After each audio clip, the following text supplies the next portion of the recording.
Djebali pour ce Good Morning Market du 24 mai 2018. Nous commençons tout de suite avec le rappel légal habituel.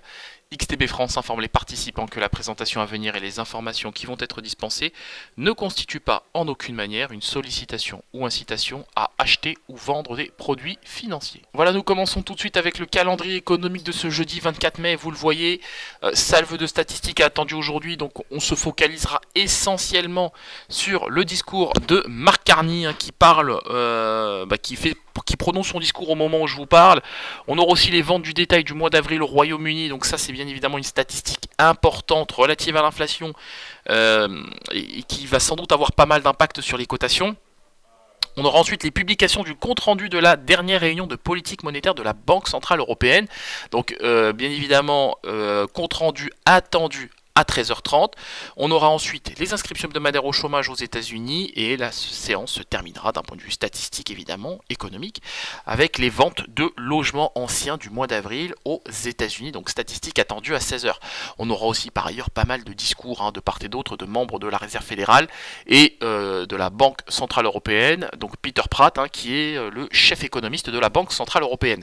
Donc vous l'avez vu, c'est officiel, Giuseppe Conte est nommé au président a été nommé hier président du Conseil italien par le président Sergio Mattarella. Donc évidemment très positif, les indices pour l'instant retrouvent des couleurs. Donc on a une toile de fond qui n'est pas encore, on ne s'est pas tout à fait remis de la correction d'hier, mais on est en voie, on est en bonne voie. Maintenant je garde quand même un biais très prudent, très prudent sur les indices d'une manière générale, et je me méfie d'une nouvelle correction car la volatilité des indices européens et US reste relativement basse. Voilà, on attaque avec la paire euro-dollar et vous le voyez, l'actif retrouve des couleurs, on a réussi à s'affranchir du seuil des 1,1725. Donc là on teste la moyenne mobile à 100 périodes, si on arrive à s'en affranchir, on ira sans doute retester le seuil des 1,1750. Pourquoi pas ensuite le niveau des 1,18$ pour 1 euro. Le DAX 30.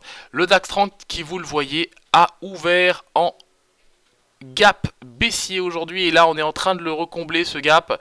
Donc gap baissier formé ce matin à l'ouverture des cotations. On allait tester le niveau alors au plus bas. Alors moi j'avais un objectif à 12 900 points, on n'a pas revu ce niveau de prix, on a vu le niveau des 12 920. Là pour l'instant on a complètement évidemment effacé ce gap. Attention, alors quasiment pas complètement, si on arrive à combler ce gap, il y a fort à parier qu'on retrouve les plus hauts de la séance d'hier. Par contre, si on commence à s'essouffler et si l'euro s'apprécie trop vite, ça pourrait pénaliser le DAX.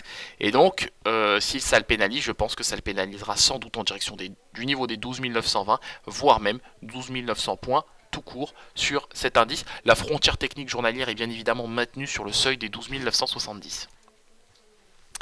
Le gold qui n'arrive pas décidément à retrouver le seuil des 1300$ l'once. Donc, alors c'est positif parce qu'on a bien fait l'objectif de la veille à 1295$ l'once, c'est bien. Je pense qu'on va attaquer le niveau des 1298$ l'once, ça je me fais pas de soucis. Maintenant pour le seuil des 1300$, ça va être un peu plus compliqué. Toujours est-il que si on arrive à se stabiliser durablement autour du seuil des 1298 en M30, eh bien on aura tous les catalyseurs pour aller chercher, pourquoi pas, le seuil des 1300$ l'once sur le gold.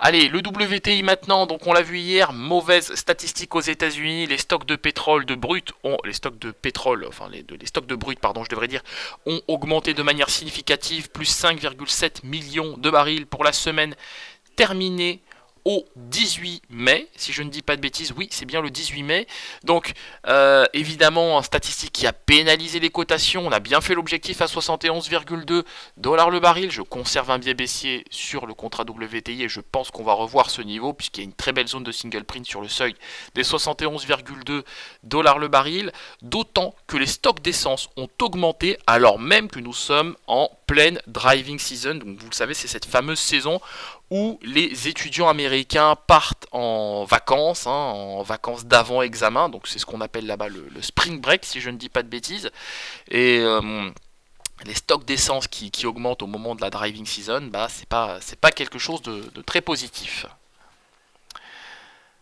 On poursuit avec l'indice S&P 500 qui lui aussi retrouve des couleurs. On a testé le seuil des 2708. J'avais un objectif à 2700 points. C'est pas passé loin. C'est dommage. Donc là, pour l'instant, on retrouve des couleurs. Je peux pas le nier. 2730, je viserai pourquoi pas le seuil des 2736 à court terme.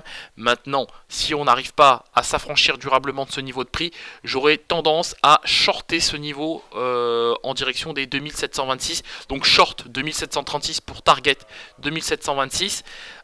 L'idéal serait ensuite d'aller chercher pourquoi pas le seuil des 2700 points sur l'indice S&P 500. On termine avec le Bitcoin et le Bitcoin qui poursuit sa chute. Décidément, on n'arrive pas à se relever sur le Bitcoin. Alors, on a réussi à le faire, mais momentanément, on a réussi momentanément à retrouver le seuil des 7680 $ pour un Bitcoin. Bon, pour l'instant, la toile de fond est clairement baissière puisque les prix sont capés par les moyennes mobiles à 7 et 21 périodes. Je viserai le niveau des 1393 $ pour un Bitcoin à court terme et pourquoi pas même par la suite le seuil des 7200 $ pour un Bitcoin. Pas moyen terme, mais je dirais plus sur la fin de cette semaine. Allez, on se quitte sur cette note. On se retrouve bien évidemment aujourd'hui 15h15 pour un décryptage complet. Donc on reviendra sur les minutes de la BCE, les minutes de la Fed aussi, parce qu'il y a quand même des éléments intéressants que j'aimerais développer avec les membres du live trading. Donc rendez-vous aujourd'hui à 15h15.